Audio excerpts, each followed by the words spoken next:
I heard my son's voice through the heating vent. Clear, cold, clinical.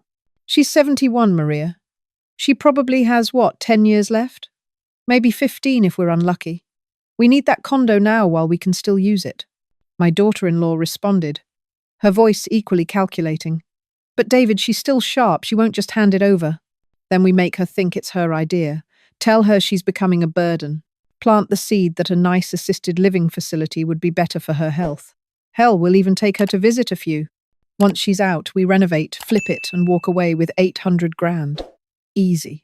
I stood frozen in my own hallway, the laundry basket in my hands suddenly weighing 1,000 pounds. This was my son, the boy I'd raised alone after his father died.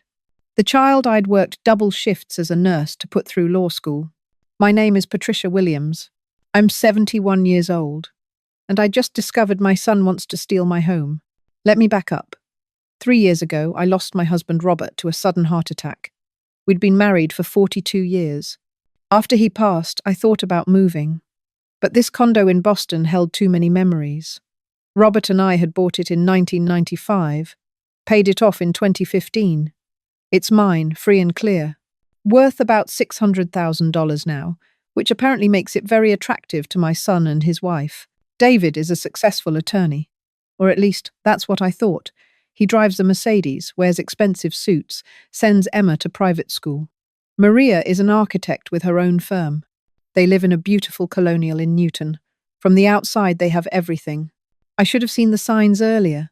The way David started visiting more often after Robert died, always asking about my finances. Mom, are you sure you're managing okay? Do you need help with your investments? Have you thought about updating your will? At the time, I thought he was being caring, concerned. I was wrong. It started 6 months ago. David suggested over Sunday dinner that I might want to downsize. Mom, this place is too big for one person, he said, cutting his pot roast with unnecessary precision. All these stairs. What if you fall? I'm 71, not 90, I replied, keeping my voice light. I walk 3 miles every morning. My doctor says I'm healthier than most 50-year-olds. Maria jumped in, her smile not quite reaching her eyes. But Patricia, wouldn't you be happier somewhere with activities? People your own age? You must get lonely here. I wasn't lonely. I had my book club, my volunteer work at the hospital, my garden club. But I didn't argue. Not then. The suggestions became more frequent, more insistent. David started bringing home brochures for luxury senior living communities. Some of them cost $8,000 a month. I have a good pension from my nursing career, $3,200 a month, plus Social Security. Comfortable, but not $8,000 a month comfortable. Don't worry about the cost, Mom, David assured me. We'll figure something out. What he meant, I now realized, was that he'd figure out how to get my condo. After overhearing that conversation through the vent, I didn't confront them. I'm a nurse. I was trained to assess situations calmly, gather information, make strategic decisions. So that's what I did. First, I called my friend Margaret, a retired attorney I'd met through book club. I told her everything. Patricia, she said carefully, what you're describing sounds like financial elder abuse. It's more common than people think. Adult children who view their aging parents as ATM machines rather than people. But he's a lawyer, I protested. Surely he knows this is wrong. That makes him more dangerous, not less. He knows exactly how to manipulate the system. You need to protect yourself. Margaret recommended an attorney named James Chen, who specialized in elder law. I made an appointment for the following week, telling David I was going to my regular doctor's appointment. Mr.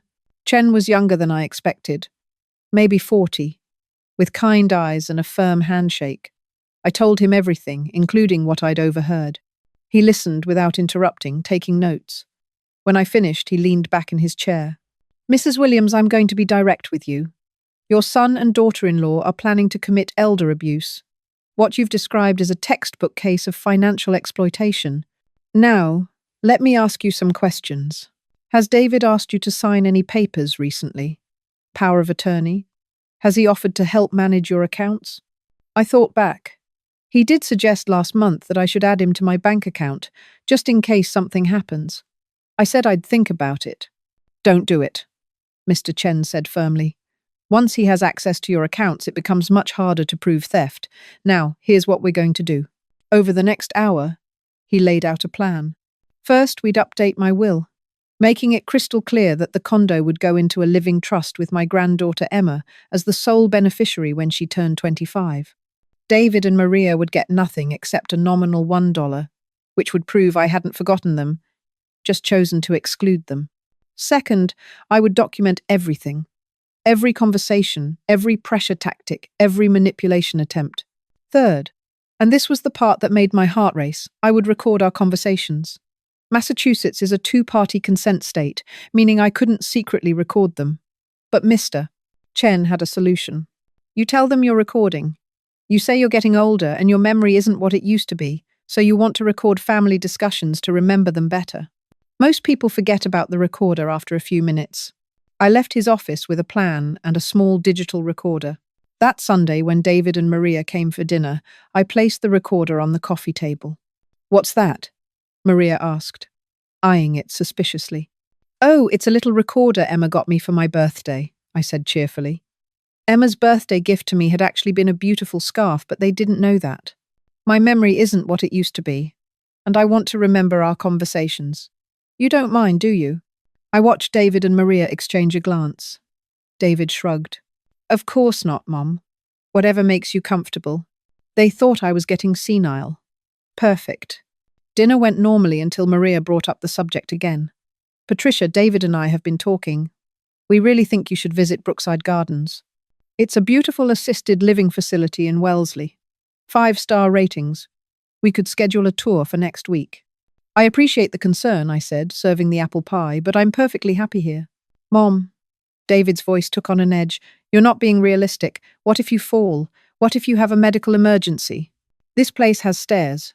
No emergency response system, no nursing staff." "I was a nurse for 40 years, I reminded him. "I think I know how to assess my own health needs." The conversation continued, growing more heated. David pulled out statistics about elderly falls. Maria showed me glossy photos of Brookside Gardens on her phone. The whole time, the recorder sat on the table, its tiny red light blinking. After they left, I played it back. David's voice came through clearly. "She's being stubborn. We need to push harder. Maybe talk to her doctor. Express our concerns about her mental state." I had my evidence. The following week, David called to tell me he'd scheduled a tour at Brookside Gardens. "Friday at 2 o'clock, Mom. Maria and I will pick you up." "I have book club," I lied. "Cancel it. This is important." There was steel in his voice. The kind of steel that said this wasn't a request. I called Mr. Chen.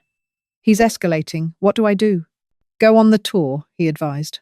"Document everything. How they pressure you, what they say, how they try to manipulate you. The more evidence we have, the stronger your case if you need to take legal action." Friday arrived cold and grey, typical for November in Boston. David and Maria picked me up in their Mercedes. Emma was at school, thank God. I didn't want her to see what I suspected was coming. Brookside Gardens was beautiful, I'll admit that. Manicured lawns, brick buildings that looked like a college campus, residents playing bridge in a sunlit common room. The director, a woman named Susan with an aggressively cheerful smile, showed us around. "We have different levels of care," she explained. "Independent living, assisted living, memory care, and skilled nursing. We can transition you between levels as your needs change." As your needs change. As if my decline was inevitable and imminent. The apartment they showed me was nice. Smaller than my condo, about 700 square feet, but nicely furnished with a kitchenette and a bathroom with safety bars. "This is lovely," I said non-committally. Susan beamed. "And the best part is, we handle everything. Meals, housekeeping, medication management, activities. You won't have to worry about a thing. Won't have to worry. Won't have to manage my own life. Won't have to be independent." After the tour, Susan took us to her office to discuss financial arrangements. "The apartment Mrs. Williams saw is in our assisted living wing," she said, pulling up a chart on her computer. "That runs $7,900 per month, which includes meals, housekeeping, and basic care." I felt the number hit me like a punch. $7,900. That was almost my entire monthly income. "Now," Susan continued. Many of our residents use their home equity to finance their stay here. If you own your home, we work with several lenders who can help you access that equity. There it was. They wanted me to take out a reverse mortgage or sell my condo to pay for a place I didn't want to live. David leaned forward. Mom and I have been discussing her options. She owns her condo outright in Boston, worth about $600,000. We're thinking the best approach might be to sell it, which would give her more than enough to cover her costs here for many years. Wonderful, Susan said. We have a real estate agent we work with who specializes in senior transitions. I can give you her card. I stayed quiet during the drive home. David and Maria chatted about how nice Brookside was, how much I'd love it there, how this was really the best decision. When we pulled up to my building, David turned to me. So, Mom, what do you think? Should we call that real estate agent? I looked at my son, this man I'd sacrificed everything for, and I saw a stranger. Let me think about it, I said. His jaw tightened. Mom, you've been thinking about it for months. It's time to make a decision. It's my home, David. I'll decide when I'm ready. I got out of the car before he could respond. That night, I couldn't sleep. I kept replaying David's words in my mind. His tone, the way he'd talked about my condo as if it was already his, just waiting for me to get out of the way. Robert, I thought, staring at his photo on my nightstand, what do I do? The answer came to me at 3 a.m. I would beat them at their own game. The next day, I called Emma. My granddaughter was 12, smart as a whip, with her grandfather's kind heart. We were close. I picked her up from school every Tuesday, and we'd get ice cream and talk about her week. Sweetie, I said over chocolate chip mint cones, I need to tell you something important, but I need you to keep it secret from your mom and dad for a little while. Can you do that? Emma's eyes went wide, but she nodded. Is everything okay, Grandma? It will be, I promised. I'm going to tell you a story about trust and family and money, and when I'm done, I'm going to ask you to make a choice. I told her everything, not the ugly details, but the truth. That her parents wanted me to sell my home, that I didn't want to leave, that I'd worked hard all my life for that condo, and it was mine. That's not fair, Emma said fiercely. It's your house. Why do they get to tell you what to do? They don't, I said. And that's why I'm going to do something that might upset them. But I want you to understand why. I explained the trust. How I was going to set it up so that when I died, my condo would go to her, not to her parents. How she'd get it when she turned 25, along with my life insurance policy. That's a lot of responsibility, I said. The money from the life insurance will help pay the property taxes until then, and when you get it, you can decide what to do with it. Live there, sell it, rent it out. It'll be yours. Emma was quiet for a long moment. Then she asked, why me? Because you're good, honey. Because you have your grandfather's heart. And because I trust you to do the right thing with it, whatever that is. She reached across the table and took my hand. Thank you, Grandma. I won't let you down. I know you won't. 2 weeks later, Mr. Chen had all the paperwork ready. The living trust was established, with Emma as the primary beneficiary. The condo would transfer to the trust upon my death, with very specific instructions. Emma would receive it at 25, along with $150,000 from my life insurance policy. David and Maria each received $1, with a clear statement that this was intentional, not an oversight. But I kept that information private. Mr. Chen advised against telling David until I had to. The less they know, the safer you are, he said. Right now, they think they can still manipulate you. If they find out about the trust, they might escalate. He was right. 3 weeks later, David showed up at my door unannounced. It was a Tuesday evening, cold and dark. I was making dinner when he knocked. David? I said, surprised. I wasn't expecting you. He walked past me into the apartment, not waiting for an invitation. He was still in his suit from work, and he looked angry. We need to talk, Mum. My heart rate picked up, but I kept my voice calm. All right. Would you like some tea? I don't want tea. I want to know why you went to see an attorney. So he'd found out. I don't know how. Maybe he had friends at the courthouse who saw the paperwork being filed. It didn't matter. That's my private business, I said. Your private business? His voice rose. Mom, Maria and I are trying to help you. We're trying to make sure you're taken care of. And you go behind our backs to some lawyer? What did you tell him? That we're trying to steal from you? Aren't you? The words came out before I could stop them. David's face went red. How dare you? After everything we've done for you. After Dad died, who was there? Who helped you figure out the finances? Who made sure you were okay? You visited me twice in the first 6 months after your father died, I said quietly. Margaret came every day. My book club friends brought me meals for a month. My neighbour Jack checked on me every morning. You were busy with work. That's not fair. Isn't it? David, I heard you. 3 weeks ago, you and Maria were in the guest room. I was in the hallway, and I heard every word through the heating vent.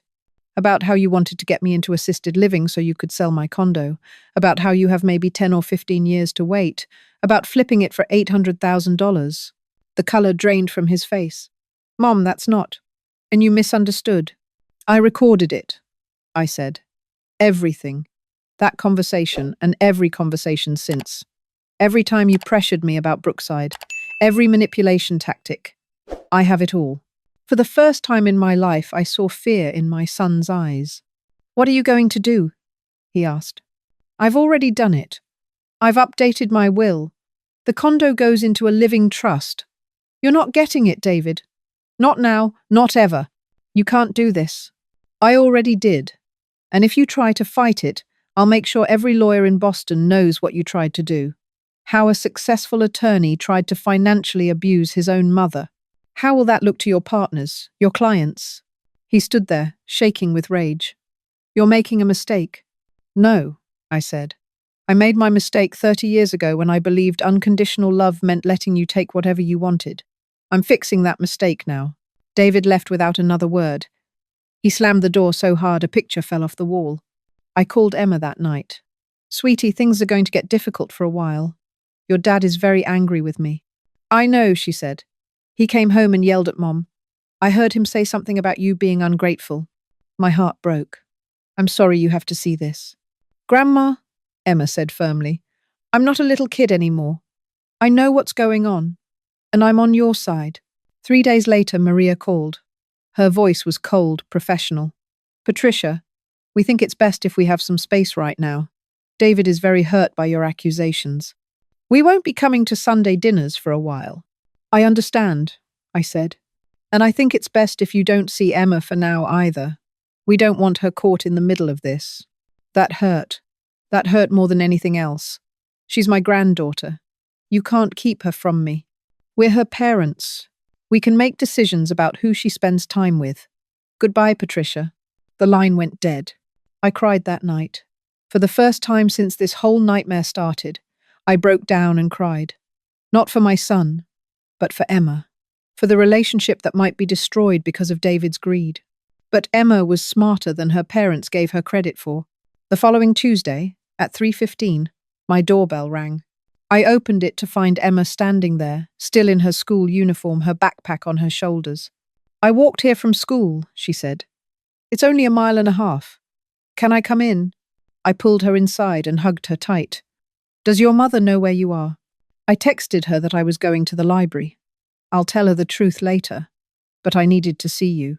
We had our ice cream. We talked. She told me about school, about her friends, about a boy in her class who pulled her hair. Normal 12-year-old stuff. Before she left, she said, Grandma, I don't care what Dad says. I'm going to keep visiting. He's wrong about what he's doing, and I told him so. You told him? Last night at dinner, he said you were being selfish and ungrateful. I said he was the one being selfish. Mom sent me to my room, but I heard them arguing after. I think Mom might be having second thoughts. I hugged her goodbye, watching from my window as she walked back down the street toward the bus stop. That little girl had more courage than her father ever had. A week later, I got a letter. Hand-delivered to my mailbox, not mailed. The return address was Maria's architecture firm. I opened it with shaking hands. Patricia, it began, I owe you an apology. I've spent the past week thinking about everything that's happened, and I realize I let David convince me to do something I knew was wrong. I grew up watching my own mother being manipulated by my brothers.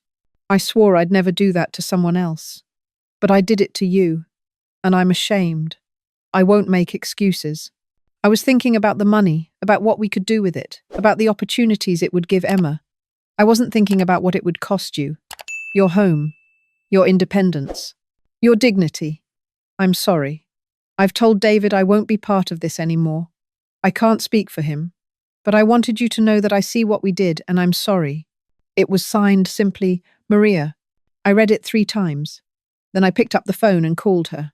Maria, I said when she answered. Thank you for the letter. I meant every word, she said. Her voice sounded tired. David and I have been fighting about this for days. He thinks I'm betraying him. I think he's lost sight of what's important. What matters now is Emma, I said. She needs both of us. She needs to see that adults can disagree and still treat each other with respect. I agree, Maria said. Patricia, I won't ask you to forgive David. I'm not sure I've forgiven him. But can we find a way forward? For Emma's sake? Yes, I said. We can. Maria and Emma started visiting again. Without David. He sent me one more text message. A week after Maria's letter. You've turned my family against me. I hope you're happy. I didn't respond. There was nothing left to say. That was 6 months ago. I'm still in my condo. I still walk 3 miles every morning. I still volunteer at the hospital, and my book club just started reading a fascinating novel about family dynamics that hits a little close to home. Emma comes over every Tuesday after school. We get ice cream and talk. She's 13 now, already planning for high school. Maria and I have found a tentative friendship. She's asked for my advice on a few projects, respecting my opinion in a way David never did. We don't talk about David much. She tells me they're in counselling, trying to figure out if their marriage can survive this. As for David, I haven't seen him since that night he stormed out. Emma says he asks about me sometimes, but she doesn't tell him much. She says he seems sad, which breaks my heart a little. He's still my son, but he made his choices, and I made mine. Mr. Chen called last month to tell me the trust is ironclad. Even if David challenges it, which he'd be foolish to do given the recordings, it won't matter. The condo is protected. I sleep better now. Not because I won some battle, but because I remembered something I'd forgotten during all those years of trying to be a good mother. I remembered that I matter too. My needs, my home, my peace of mind. They matter. Last week, I found Robert's old journal in a box I was sorting through. There was an entry from 1989, right after David got into law school. I'm so proud of our son, Robert wrote.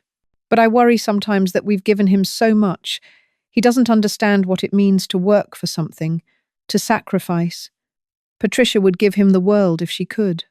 I love her for that. But I hope he appreciates what he has. Robert knew. Even then, he knew. I keep that page marked now. It reminds me that love isn't about giving everything away until there's nothing left. Love is also about boundaries, about teaching people that they can't take what isn't offered. Emma asked me last Tuesday if I thought her dad would ever apologize. I don't know, honey, I told her honestly, but I hope so. Not for my sake, but for his, because the only person your father is really hurting now is himself. She thought about that while she finished her mint chocolate chip. Then she said, when I'm 25 and I get the condo, I'm going to invite you to live there with me. I laughed. Sweetheart, I'll be 83. I might actually need that assisted living facility by then. Then we'll get you a really nice one, she said seriously. One you actually choose, not one that Dad picks to steal your money. From the mouths of babes. This morning I got up at 6:30 like I always do. I made my coffee. I read the Boston Globe. I looked out my window at the city I've lived in for 47 years, and I felt something I hadn't felt in a long time. Peace. My name is Patricia Williams. I'm 71 years old. I live in my home, the one I earned, the one I paid for, the one I'm keeping, and I'm finally free.